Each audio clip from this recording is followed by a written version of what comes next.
Merhaba sevgili izleyiciler, kanalıma hoş geldiniz.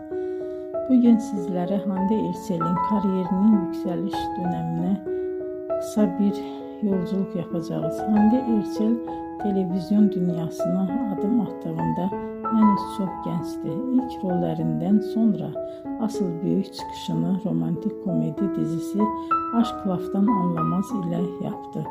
Bu dizide Hayat Uzun karakterini canlandırdı ve performansı büyük ilgi gördü.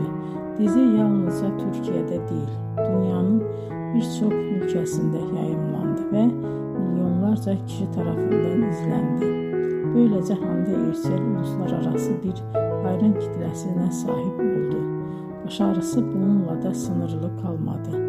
Daha sonra farklı projelerde yer alarak oyunculuk yeteneğini, farklı yönlerini göstermeye devam etti.